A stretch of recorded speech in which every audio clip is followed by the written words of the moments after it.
उत्तर प्रदेश के मुख्यमंत्री योगी आदित्यनाथ फिलहाल भारतीय जनता पार्टी के प्रधानमंत्री नरेंद्र मोदी के बाद दूसरे सबसे बड़े स्टार प्रचारक बन गए हैं।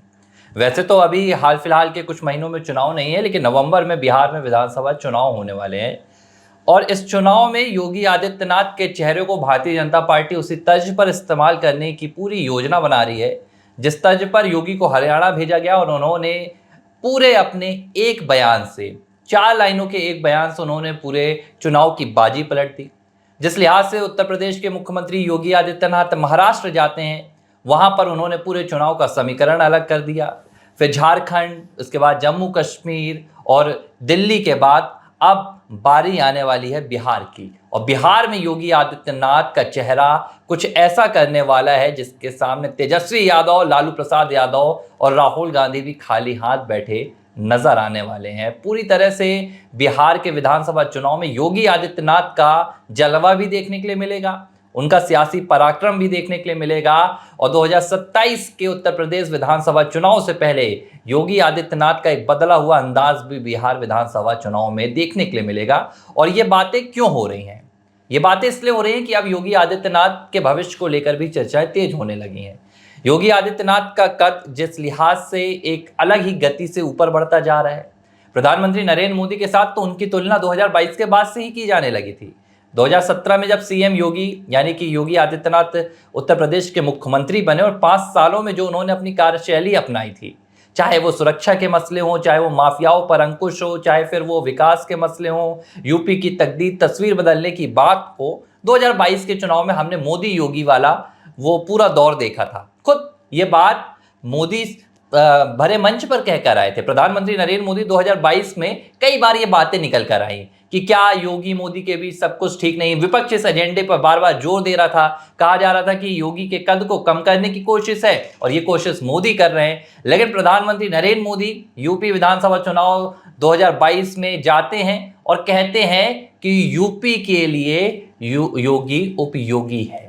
ये नारा देते हैं, तमाम अटकलें खत्म होती हैं, 22 के नतीजे सामने आते हैं और योगी आदित्यनाथ तमाम मिथकों को तोड़कर उत्तर प्रदेश के मुख्यमंत्री बन जाते हैं और ये सब कुछ अब बिहार में भी पहुंचने वाला है।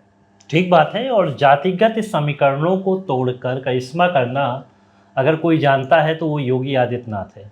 यूपी में उन्होंने वही करिश्मा किया। जातिगत रूप से जो पार्टियां बटी हुई थी और जातिगत ही वोट को तलाशने की कोशिश करती थी, उन तमाम मिथकों को योगी आदित्यनाथ ने तोड़ा और दोबारा वो मुख्यमंत्री भी बने। तो मैं कह सकता हूँ कि उत्तर प्रदेश से ही लगा बिहार है और बिहार चुनाव की जब बात आएगी और जिस तरह से वहाँ पर जातिगत समीकरणों को देखते ही वोट बैंक टटोलने की कोशिश की जाती है, संग्रहित करने की कोशिश की जाती है, इन तमाम चीज़ों को देखते हुए योगी आदित्यनाथ के चेहरे को वहाँ पर सामने लाया जाएगा और प्रचार प्रसार में इतना ज़्यादा वहाँ इन्वॉल्व किया जाएगा कि वहाँ की जो विचारधारा है वो परिवर्तित हो और जातिगत वोट ना हो, बल्कि सबका साथ सबका विकास जो नारा प्रधानमंत्री लगाते आए हैं, बीजेपी सरकार का ये जो नारा है ये संभव हो। चूँकि गठबंधन की सरकार है और गठबंधन अभी फ़िलहाल तो ऐसा लग रहा है कि गठबंधन के सहारे ही वहाँ पर आगे बढ़ेंगे और अभी जो नीतीश कुमार का भविष्य भी इस गठबंधन पे भी तय है और जो परिणाम आएंगे बिहार चुनाव के बाद उन परिणामों पर भी आगे बढ़ेगा। तो मैं ये मानता हूँ कि जिस तरह से इस बार पिछले चुनाव में बीजेपी ने परफॉर्मेंस किया, बिहार में दिखाया है, उससे कहीं आगे बढ़कर कोशिश की जाएगी कि हमें अब किसी भी तरह से गठबंधन की पहली लार्जेस्ट जो पार्टी बोलते हैं उस पार्टी पर ही हम मजबूत तरह से खड़े रहें और जेडीयू का साथ तो हो लेकिन उससे ज़्यादा बेहतर करें और जो जितनी सीटों में हमारा बंटवारा हो, जितनी सीटों का चुनाव लड़े, वो भी हमारे साथ एक बेहतर परिणाम लेकर आए। जाहिर सी बात है, पिछले विधानसभा चुनाव में भारतीय जनता पार्टी की सीटों में बढ़ोतरी हुई, उसके बावजूद जेडीयू की सीटें कम थी लेकिन नीतीश कुमार की ताजपोश की हुई। लेकिन हम बात योगी आदित्यनाथ की क्यों कर रहे हैं?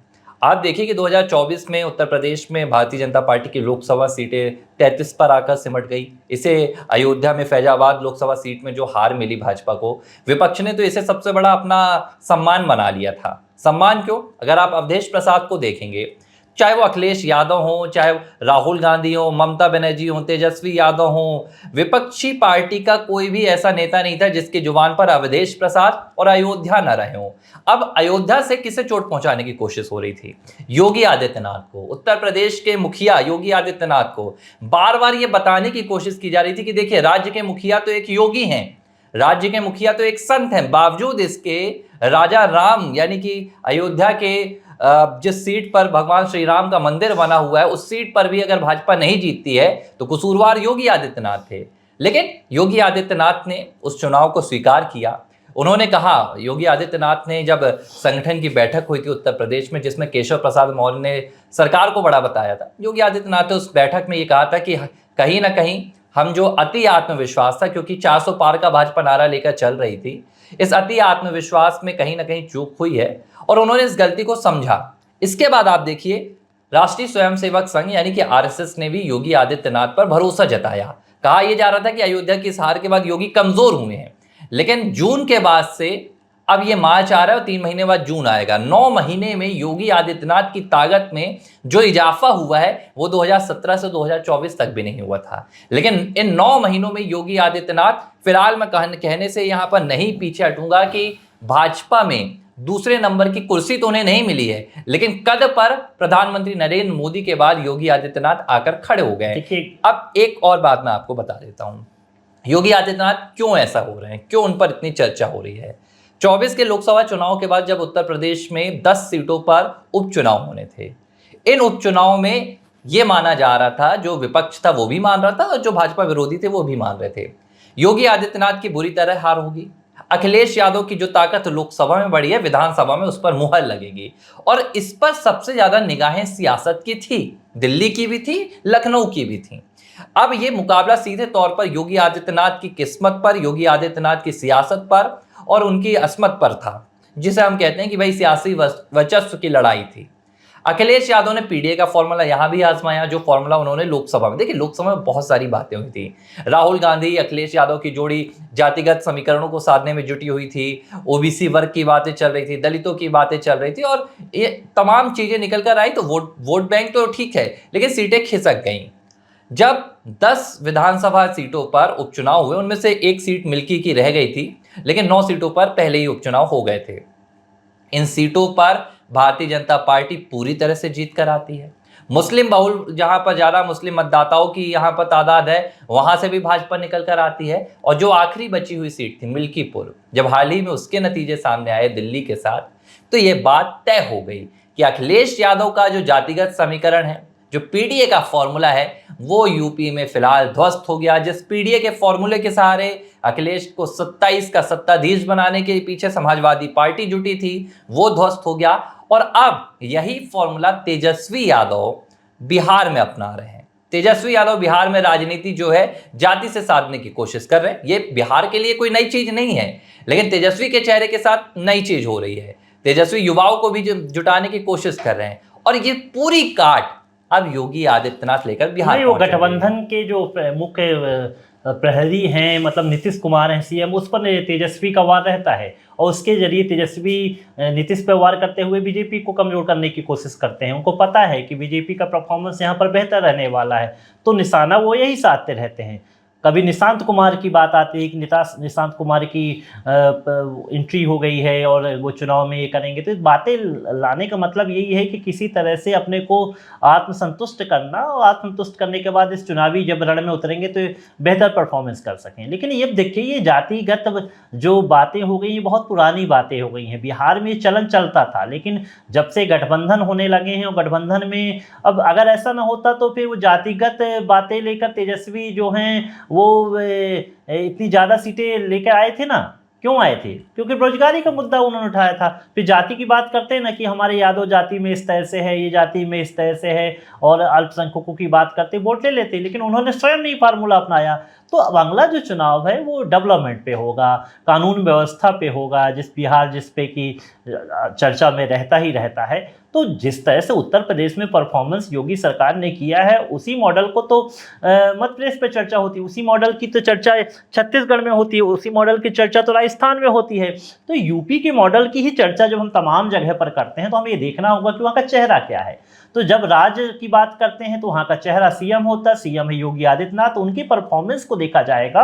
और जाहिर सी बात है जिस तरह से हरियाणा में प्रयोग किया गया योगी आदित्यनाथ के चेहरे को, उसी चेहरे को आगे भी उपयोग किया जाएगा और बेहतर परिणाम निकल के आएंगे। और ये 27 का तो तैयारी है ही, और 29 की तैयारी को लेकर भी हम बार बार हम ये कहते हैं कि संघ पूरी तरह से इसमें एक्टिव है और एक नए चेहरे को फेस करना चाहता है। तो मैं बताया कि 29 में हमें नया चेहरा मिलेगा और इस चेहरे की तलाश ये की जा रही है। जिस तरह से समीकरण बन रहा है और अचानक चर्चा में इतना ज़्यादा, देखिए यूपी तो चर्चा में रहता ही रहता है, चाहे कानून व्यवस्था की हो, चाहे डेवलपमेंट की बात हो, योगी पर चर्चा और तेज हो गई है। लेकिन इस दिनों पर जो चर्चा हो गई है वही तो मैं बोल रहा हूँ कि कहीं ना कहीं ये जो चर्चाएं हैं ये अगले चुनावों को लेकर भी हैं, बिहार चुनाव को लेकर भी हैं, और इन तमाम जो आने वाले चुनाव होंगे 29 के पहले वहां पर तमाम प्रयोग किए जाएंगे, योगी आदित्यनाथ के चेहरे पर प्रयोग किए जाएंगे। और बार बार जो बातें राष्ट्रीय अध्यक्ष की बातें निकलकर सामने आती है, कभी कभी ये सच लगता है कि क्या योगी आदित्यनाथ को राष्ट्रीय अध्यक्ष बना के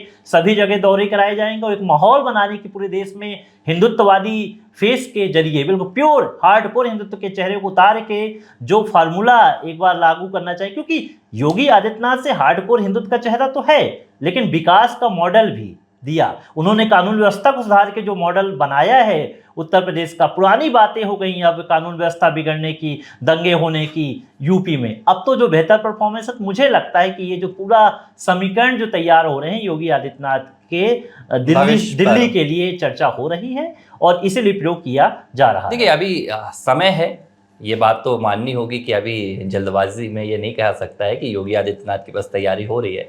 समय है, इसमें लगेगा 2029 तक पहुंचने में अभी काफ़ी समय, अभी तो 2025 चल रहा है, 4 साल का पूरा वक्त है। लेकिन भाजपा के राष्ट्रीय अध्यक्ष में भले किसी और का चुनाव हो, भाजपा के राष्ट्रीय अध्यक्ष में भले कोई दक्षिण का नाम आए, कोई महिला नाम की चर्चा चल रही है, वो भी आ सकता है।